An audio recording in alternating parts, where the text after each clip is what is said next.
Today you can call me Lena O'Shea. I'm celebrating St. Patrick's Day. I'm making a key lime cheesecake. Is key lime cheesecake Irish? Well, no, key lime cheesecake is not Irish, but it is green. For this recipe, we're going to use 2 packages of the cream cheese. Don't get the low fat, you need the full fat to this. And when we're cooking, I always start with clean hands because you may have to touch your food.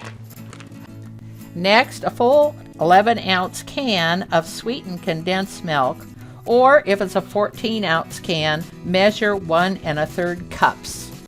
If you want lime zest, wash the lime thoroughly, then use a very fine grater or a lemon zester. Only do a little surface. Don't get too deep because that's where you get that bitter pulp. So grate just a little, turn it, grate a little more, and turn it until you have just what you want. I'm using one of these presses. It makes easy work of it. I put the cut side down and then press in. Now you may notice I've got a lemon here. Because I couldn't get key limes, I want to add a little bit more twang by adding about a tablespoon of lemon juice first. And I'm putting that in the bottom of the measuring cup, and then I'm going to keep adding the lime juice until it equals 1/3 cup. Now these are bigger, so I'm not going to get them to go all the way down. See how it doesn't quite fit? That's not a problem. Just start squeezing, and then you can shove the rest of it back in. That's going to be 1/3 cup of juice.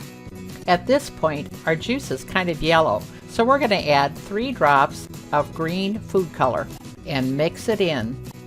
To the cream cheese and milk, I'm adding 1/4 cup sugar and a tablespoon zest. And now we'll put the cream cheese, the condensed milk, sugar, and zest into a mixer on high. Once it's thoroughly mixed, scrape the bowl, then put it on low and add the juice.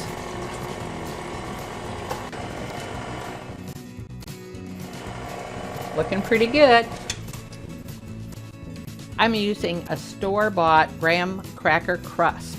Oops, looks like I filled it too full. I could have had that much more when I was licking the bowl. Oh well. That little plastic insert that comes with the prepared crust makes a handy dome. Just flip it over and put it on top to protect it while it's in the freezer. It takes a while to set up, so I went ahead and left it overnight, and it was a beautiful consistency the next morning. I cut it in 8 pieces and get ready to serve it up. Oh, that looks so pretty. We can use a little Ready Whip for a pretty little garnish. This makes a delicious cross between cheesecake and key lime pie. This is Lena O'Shea saying thanks for watching. If you'd like to see more, go to youtube.com/AnIowaMomVideos. Then click on the video tab for a whole list.